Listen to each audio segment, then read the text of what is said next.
try!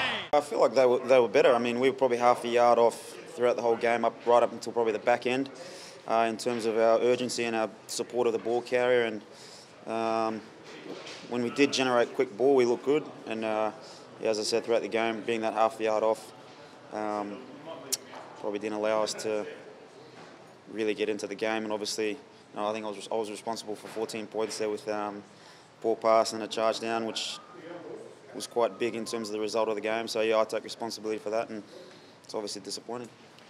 I mean, do you give yourself any excuses, or was it just, poor execution, or what? As a team or individually? Just you personally. Oh, look, charge down was kind of like deja vu of the World Cup, except it was me instead of Nard.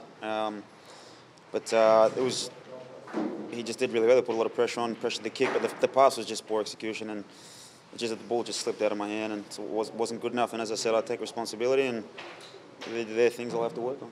I'm big enough and old enough to accept that, and I'll move on. I'll put it behind me. Yeah. Because like you say, when you're rolling, looking really good, but oftentimes in the England series last year, I didn't play, but trying to come from behind against a good defensive team, is there a missing piece of the puzzle there? Is it about being clinical and about, is there, what's not clicking in those situations? No, I think just specifically to do with this game, as I said, just being half a yard off didn't allow us to really get into the game, and that was a disappointing thing because we spoke about urgency throughout the week. And to be fair, also Scotland probably dominated the collisions quite well. Their back row were quite good at slowing down our ball and putting pressure on us in that situation. And as a halfback, it also made it quite hard for me to get the ball out at certain times, and you got to give credit to them. Do you feel Scotland had a point to prove after recent results on the field? I think when you play for your country, you always have a point to prove. As soon as you put that jersey on, you want to go out there, you want to play well, you know who you're representing, and you have a point to prove in that you want to win, you want to play well. How do you explain a collective lack of urgency if you're playing test matches for Australia then? You want to go out there playing for your country? Oh, man, I don't know. I mean, sometimes you feel it, sometimes you don't, and that's a mindset more than anything that you have to address. And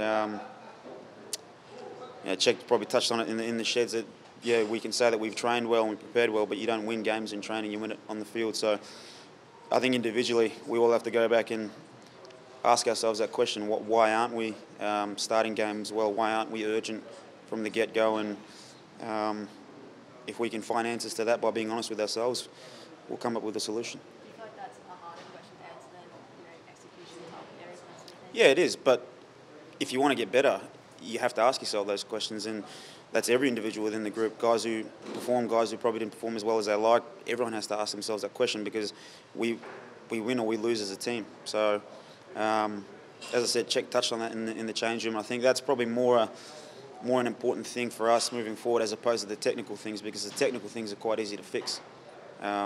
It's the mindset that you probably have to continue to work on, and as I said, ask yourself those questions. And I guess do you guys as a leadership group then take responsibility to try and get those other guys up? Yeah, definitely. I mean,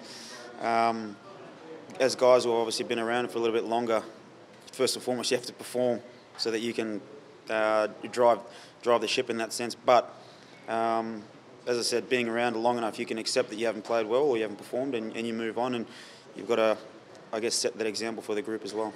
You've been part of obviously a good Steadfast 18. Do you notice coming back that there's anything about the guys that are playing in Aussie teams and maybe not getting the results? Is the confidence a little bit brittle? Is there something noticeable about the impact of this year? Honestly, no.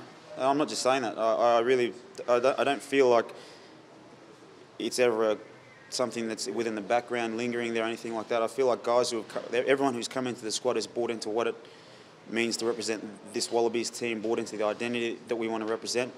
There's been no talk of Super Rugby results or no sort of lingering emotions. I think at the end of the day, we're here as the Wallabies, and we just didn't perform tonight.